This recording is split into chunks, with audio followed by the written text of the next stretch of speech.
Welcome to Sleepy History Stories.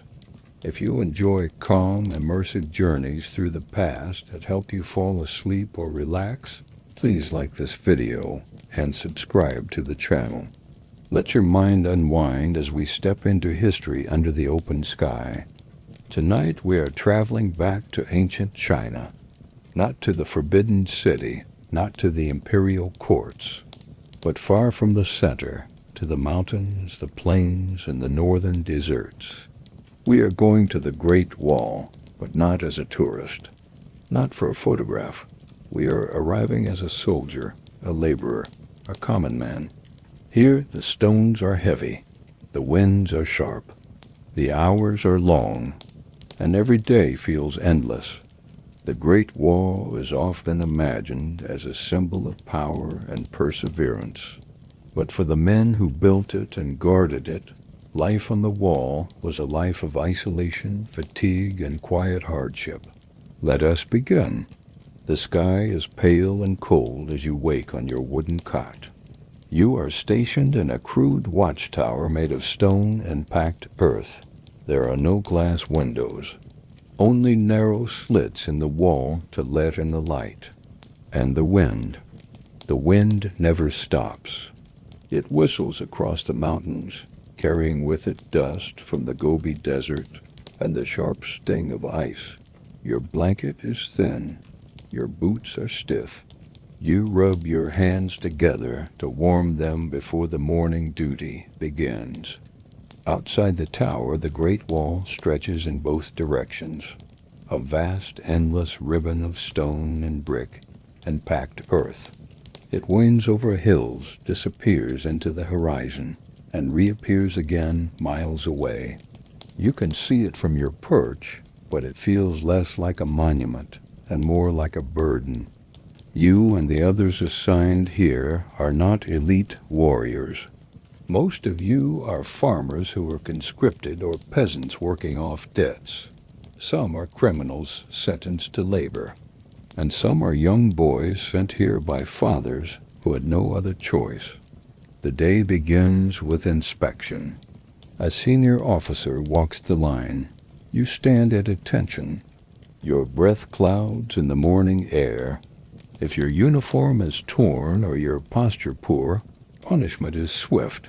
Sometimes it is a shouted warning, sometimes a beating, other times worse. After inspection comes the morning patrol. You and two others walk a stretch of the wall, watching for signs of movement. You carry a simple spear.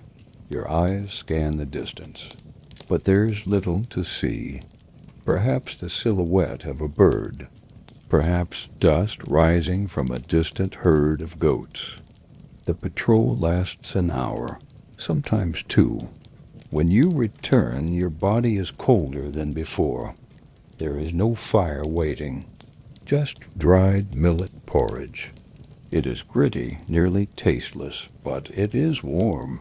Then comes the labor. The wall is never finished. It crumbles in the rain. The wind eats away the mortar. Parts must always be repaired, new sections added. Stones must be dragged from carts below. Mud must be mixed. Bricks must be laid in precise rows. You work with your hands. You carry water in buckets. You move heavy earth with shovels. You hoist blocks on your back. The sun is harsh in summer and faint in winter. But the work continues. There are no breaks except for a midday meal. The same millet, perhaps a handful of dried vegetables, rarely meat, almost never fruit. Sometimes your mind wanders. You think of your village, your mother or wife. You think of the fields you once worked, the harvest you missed, the festivals you used to attend. But here, on the wall, every day is the same. You rise, you patrol, you labor, you watch, you sleep. There are moments of calm. In the evening, you sit beside the wall and watch the sun dip below the hills. The sky turns gold, then purple, then black. The stars come out in silence. You might hear the cry of an owl, the soft rustle of wind in dry grass. But even in these moments, you are alert. Raiders sometimes approach in the dark. Wolves have been seen nearby, and if you fall asleep at your post, you know the penalty. It is not mercy. At night, you return to your tower. The others are already lying down. You wrap yourself tightly in your thin blanket. The floor is hard. The air is dry. Your hands are cracked and sore. You close your eyes. The wall is still outside, always stretching, always demanding. You wonder how many more months until you are allowed to return home. And then the wind howls again. You pull the blanket tighter and try to rest. Before the wall became a symbol of power, it was an idea, a need, a response to fear. It began not as a single wall, but as many small barriers, earth embankments, defensive trenches. As early as the 7th century before the Common Era, Chinese kingdoms began to build fortifications along their northern frontiers. These early walls were made of packed earth, dug from the land and tamped down with wooden tools. Laborers worked in silence, following orders from generals and kings. But it was during the Qin dynasty, under the rule of the first emperor Qin Shi Huang, that the vision of a continuous wall took form. It was an enormous task, a wall stretching for thousands of li. The emperor sent hundreds of thousands of workers north, soldiers, convicts, peasants, to build and join the existing walls together. They carried earth in baskets, dug trenches with wooden shovels, carved stone with bronze chisels. They built through forests and mountains, deserts and swamps. They worked in cold and in heat. Many did not survive. There are no detailed records of their names, no statues, no tombs with inscriptions, only legends. It is said that the bones of the dead were buried within the wall itself, that their spirits still wander its length, whispering through the cracks. But the wall continued to grow. Later dynasties added to it. The Han, the Sui, and most famously, the Ming. The Ming emperors rebuilt large sections of the wall with brick and stone. They constructed watchtowers, barracks, and signal beacons. They reinforced the structure, making it what we recognize today. But the labor never ended. Each generation of builders faced the same hardships, the same cold winds, the same backbreaking work.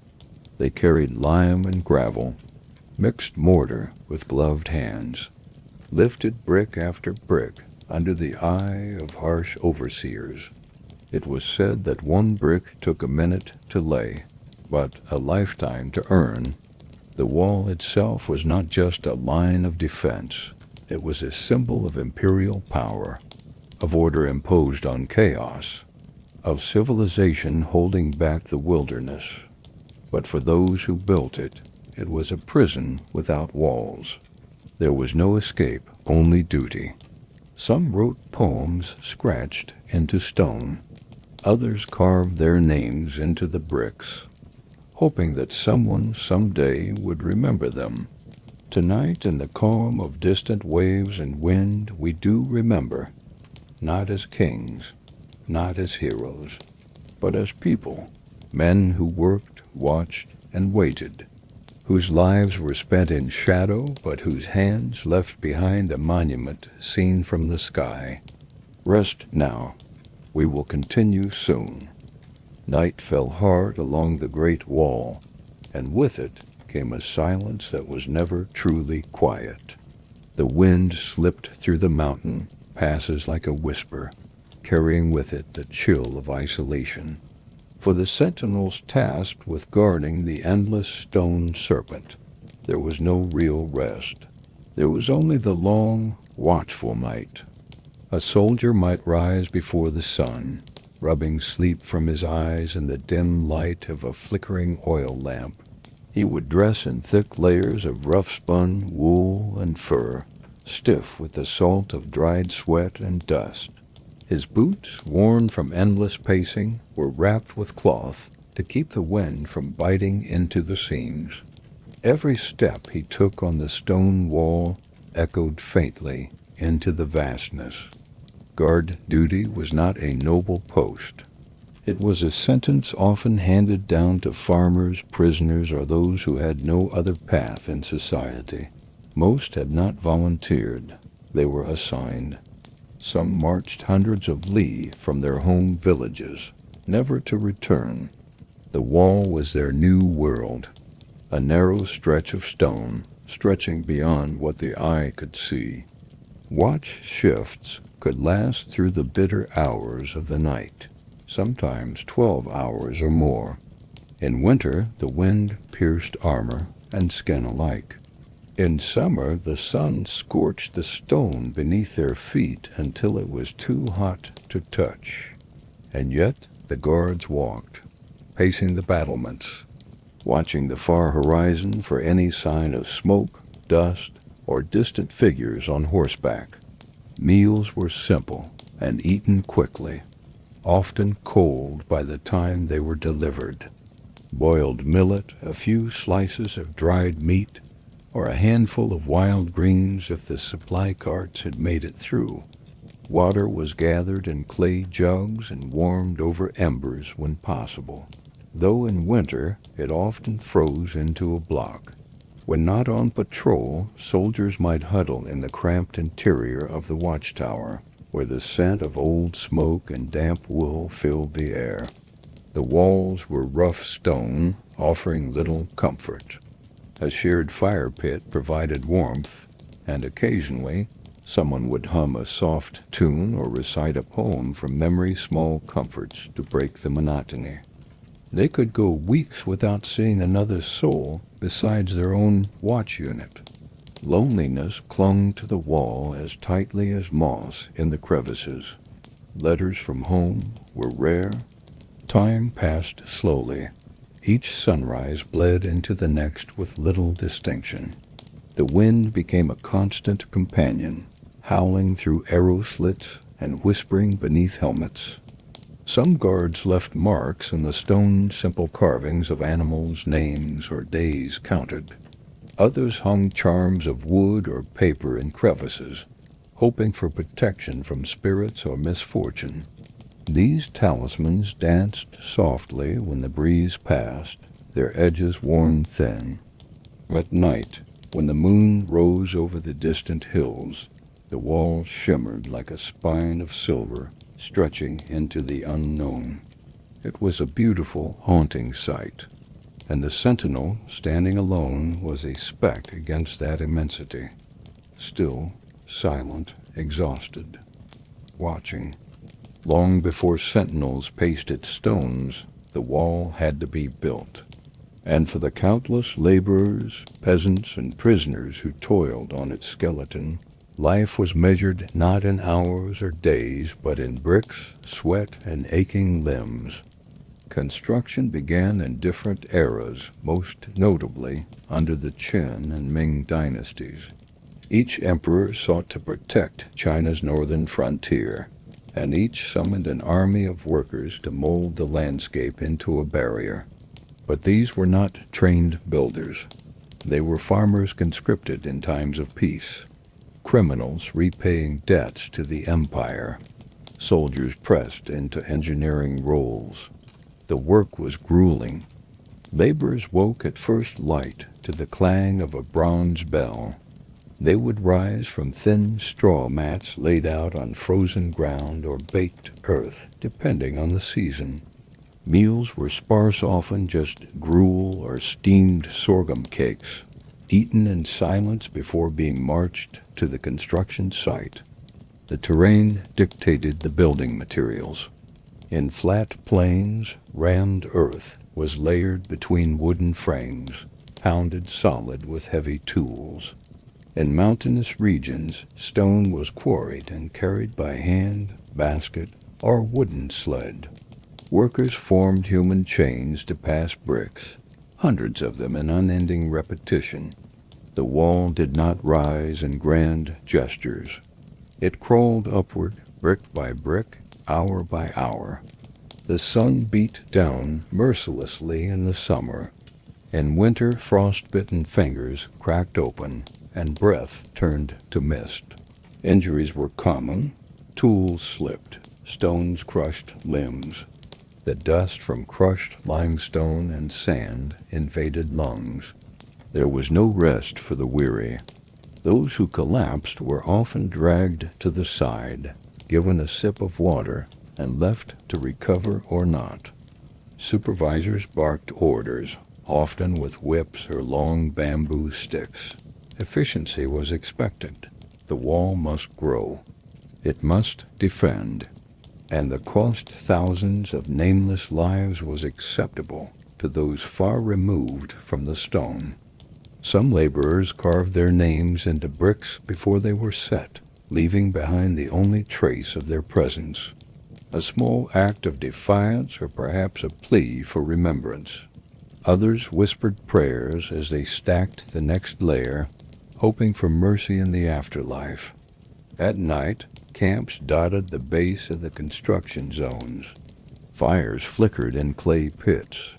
Men wrapped in thin cloaks huddled together for warmth, their hands blistered and their backs hunched. Some sang softly folk songs from home, lullabies once sung to children they might never see again. The soundscape was quiet. The wind threaded through the half-finished towers and loose scaffolding, carrying with it 1,000 weary sighs. Wolves howled in the distance, and still, under stars that looked down cold and ancient, the wall continued to rise. Beyond the stone battlements, past the parapets and crumbling towers, there was a quieter world that kept the great wall breathing. Not all life on the wall took place atop its spine. In the shallow valleys below and along the cliff-sibbed paths, small barracks, storage rooms, and humble supply outposts served as lifelines to those posted high above. These structures, often made from timber and clay, huddled against the wall's base like weary companions. Some were nestled beneath overhanging ledges, shaded by pine trees that swayed with the wind. Others stood alone on the empty steppe, battered by sandstorms and snow alike. Inside, soldiers and porters lived side by side, cramped into low-roofed quarters where sleep came in shifts and the air never truly cleared of smoke and sweat. A day in the barracks began before the light crept over the eastern hills. A soldier might wake to the thud of boots and the rattle of a cooking pot. Firewood was scarce, so a single flame might serve 3 or 4 small meals. Steam rose from porridge bowls as men gathered on short stools, their faces drawn, their eyes red from the dust and wind. As men gathered on short stools, there's men gathered on short stools, their faces drawn, their eyes red from the dust and wind. Every item, every sack of rice, bundle of arrows, or roll of cloth had to be recorded, sorted, and stored. The quartermaster's ledgers were thick and brittle, pages curled with age, ink running from damp. He would squint through the early light, counting crates and checking seals, while junior aides scratched charcoal marks onto strips of bamboo. Porters arrived with regularity when conditions allowed. These were men from distant villages, hired or conscripted to carry goods up steep trails. They wore sandals reinforced with bark and hemp rope, and their backs bore heavy baskets lashed with thick straps. A load might include sacks of grain, lengths of chain, or smoked meat wrapped in reeds. Sometimes they brought firewood scavenged from distant groves. Sometimes letters folded tightly and carried in the lining of coats, sealed with wax. Meals were shared communally. The scent of garlic and spring onion, if any was available, would cling to the smoke from the fire pit. Stories passed between mouths full of rice. Memories of home, tales of ancestors, or warnings about ghosts that wandered the wall's shadow after dark. These were not warriors' tales. They were quiet recollections, meant to pass the time, to distract from the cold and the aching backs. In quieter hours, soldiers mended torn clothing or cleaned rust from armor plates with vinegar-soaked cloths. Some polished their weapons without much urgency. Others sat near the walls, sharpening bone needles or whittling bits of wood into small animals or tokens. Occasionally, a supply cart would arrive bearing more than food. An imperial official might inspect the garrison, bringing orders or news from the capital. These visits were rare, and most of the men returned to their routines without fanfare. Life went on, slowly, predictably. The beating heart of the wall was not in its towers or its bricks. It was in these quiet stations, where the rhythm of labor never stopped. When night returned and the wind swept down from the heights, the soldiers would wrap themselves tightly in wool blankets. The walls creaked with the cold. Someone might light incense to keep insects away, its scent mingling with the faint aroma of herbs stored in clay jars. A silence settled in again, save for the shifting of limbs and the deep breathing of men who would rise and repeat it all again tomorrow. Along the edges of the great wall, far from the reach of temples or family shrines, there were places where stones marked more than just the empire's reach. They marked graves, simple ones, often unmarked, sometimes with only a small pile of rocks or a carved branch stuck in the ground. These were the resting places of those who gave everything to the wall workers, soldiers and men whose names never entered the records. Death was not uncommon here. Accidents happened. Disease spread in close quarters. Winter claimed those who could not keep warm.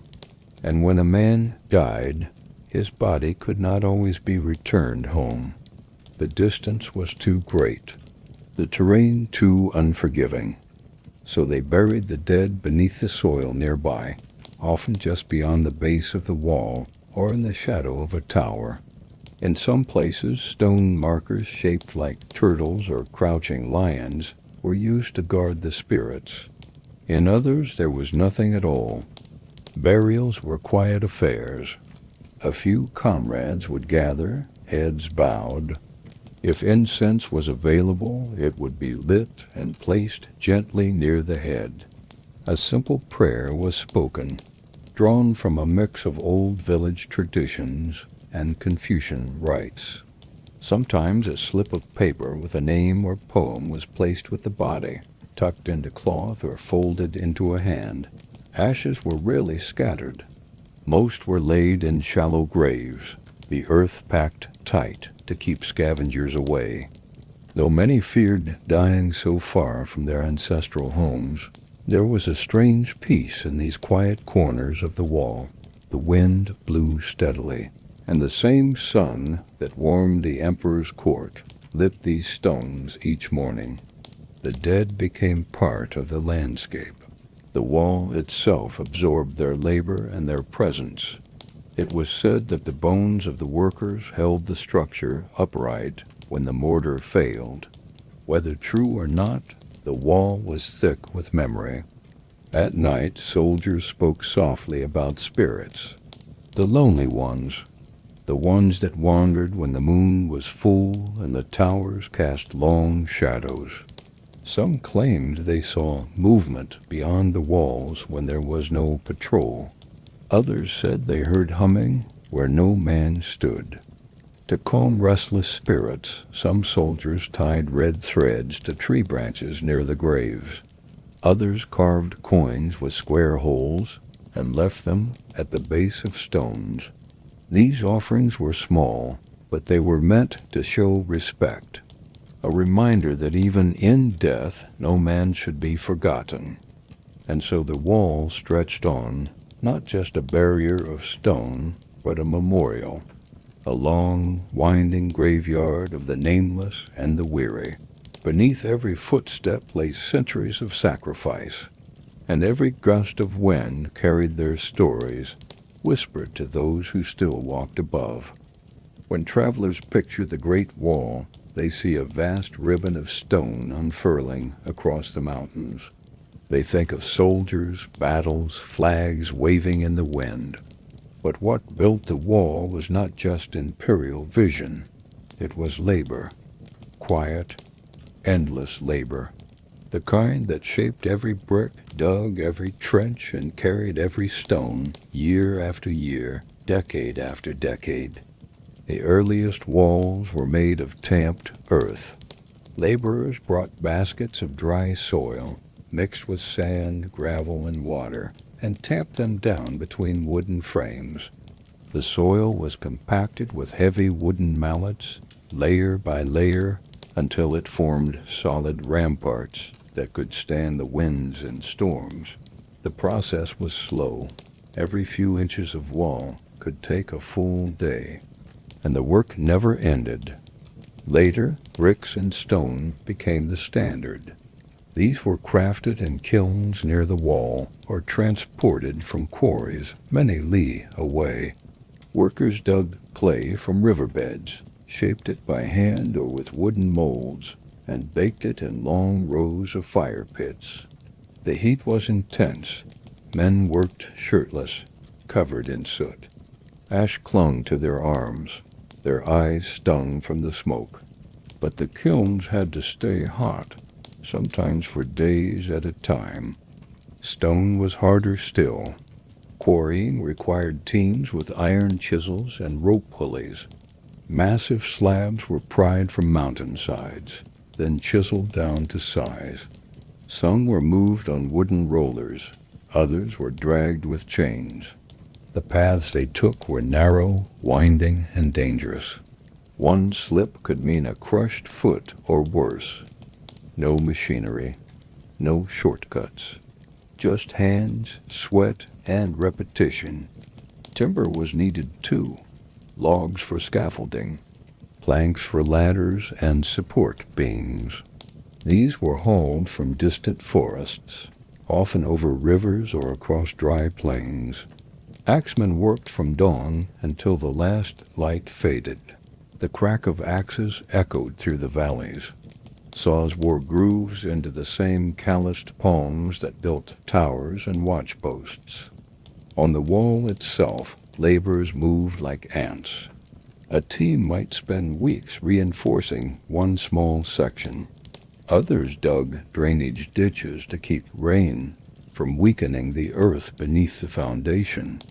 They carried water in clay jugs, repaired cracks with lime mortar, and packed loose earth between stones to resist the winter frost.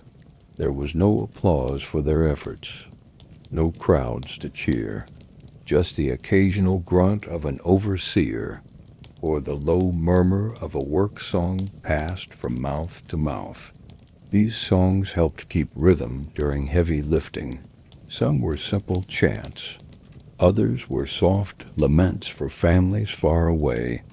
Breaks were short, a bowl of soup, a small bundle of rice and salted vegetables, water drawn from a nearby stream, filtered through cloth to remove the grit. Men would sit in the shade when they could find it, leaning against the very wall they were building. And then they rose again, shoulders stiff, hands swollen. Tools were basic but vital. Mallets, wedges, shovels worn smooth by use. Each man guarded his own set, wrapped in cloth when not in use. A broken chisel meant lost time, and lost time was punished. In the evenings, when the sun dipped behind the ridgeline and the temperature dropped, the laborers lit fires with leftover straw. They rested in rough shelters patched with hides or woven mats. Sometimes they sang softly. Sometimes they said nothing at all, just silence and wind, and the slow, quiet awareness that tomorrow would bring the same. This was the labor behind the legend. Not tales of generals or emperors, but men whose hands built a wall that would last for centuries. Their names were not carved in stone, but their fingerprints remain, pressed into every brick, every path, every weary corner of the Great Wall. Time did not move the same on the wall as it did in the cities. In the capital, bells rang, officials hurried, and merchants opened their stalls each morning. But atop the Great Wall, time drifted like wind through the pines. Days stretched long, slow, and identical. It was a world removed from the rhythms of ordinary life, a place where seasons ruled and survival meant adjusting to nature's endless turning. Spring was perhaps the gentlest. Snow melted from the distant peaks, feeding narrow streams that trickled through the foothills. Wild herbs began to grow along the wall's edges, tiny green shoots pushing through cracks in the stone. Soldiers foraged when they could. Young leaves of mugwort or wild onion were prized, not for flavor, but for freshness.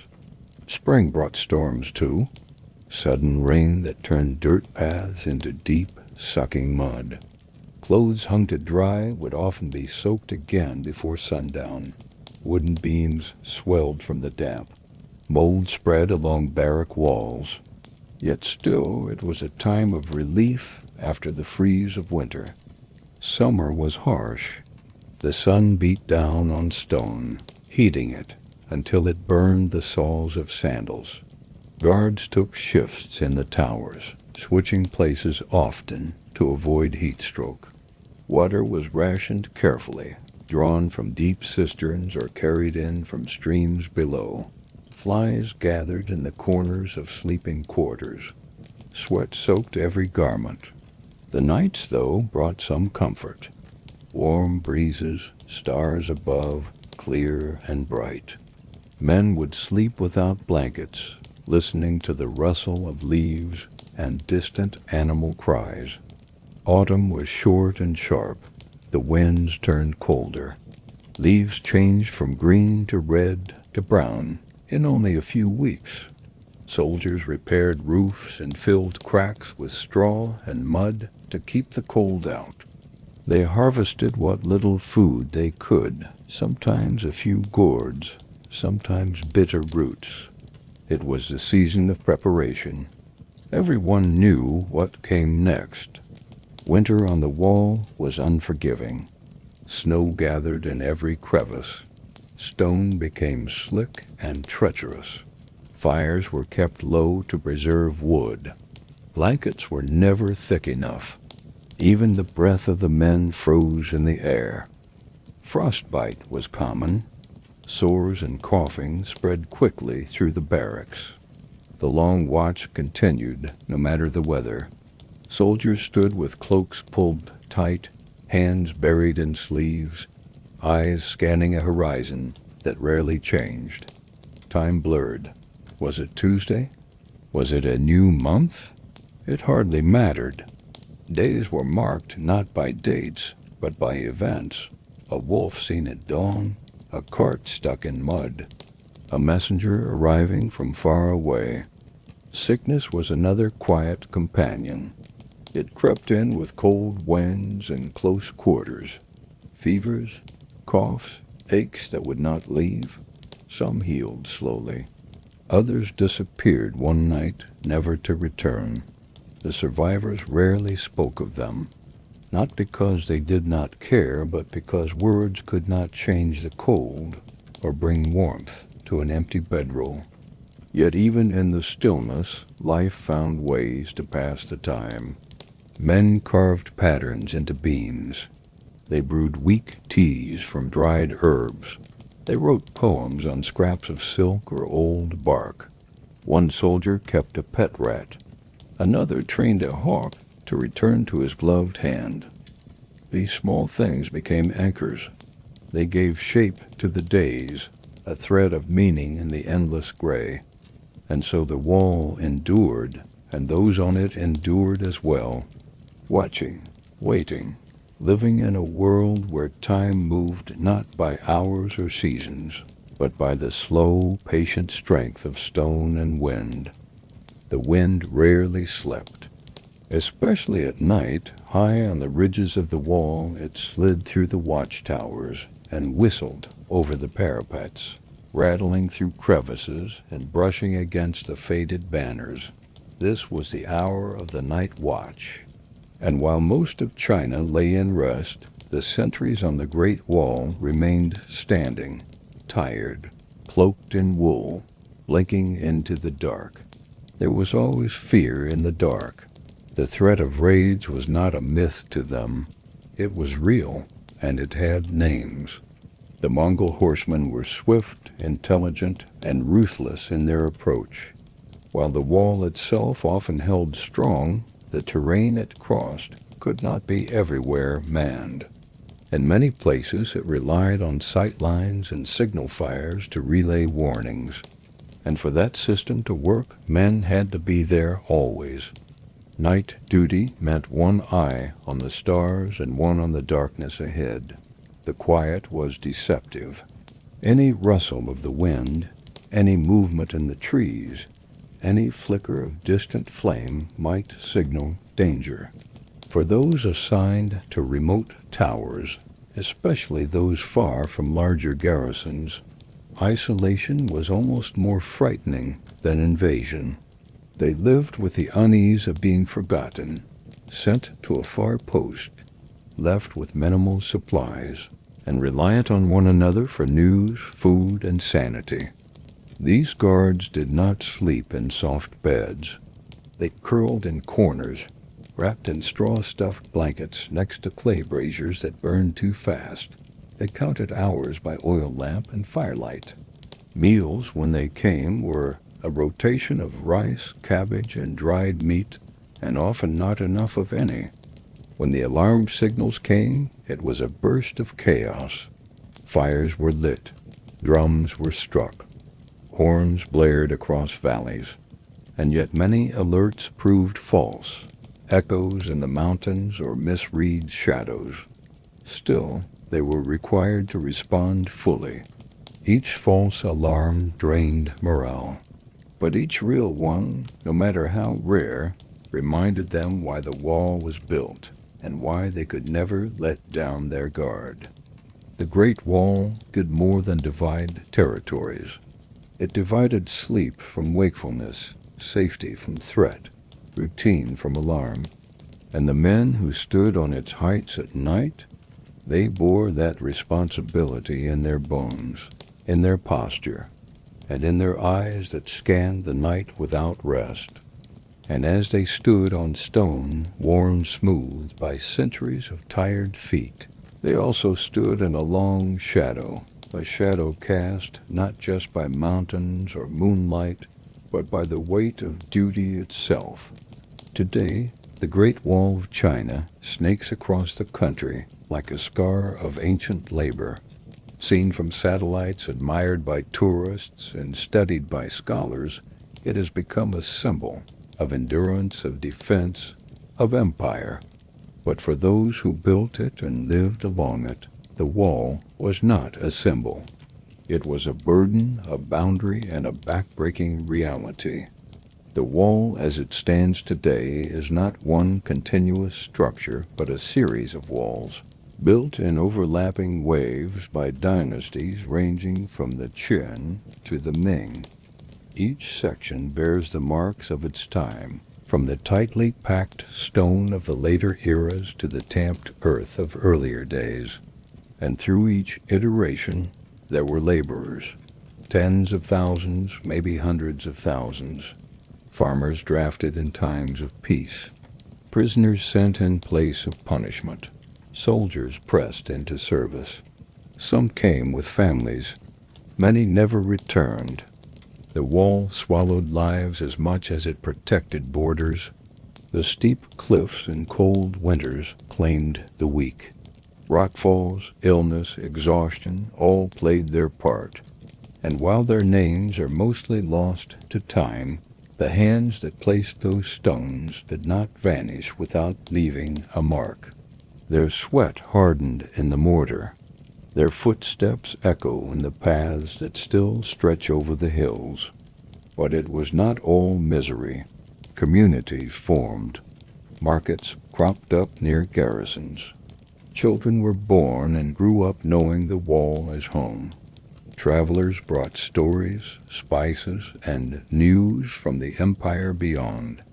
And the guards, over time, developed rituals, lighting incense in cracks between stones, leaving folded paper prayers beneath bricks, singing songs during patrols to chase off both sleep and spirits.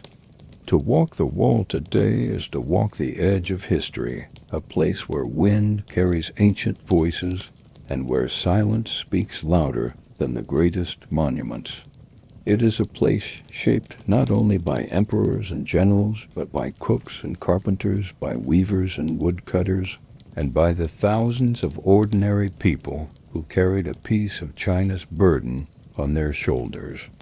And as you drift off tonight with the sound of wind curling through stone battlements and over distant ridgelines, let your mind wander not to the wall itself, but to the people who called it home, if only for a while.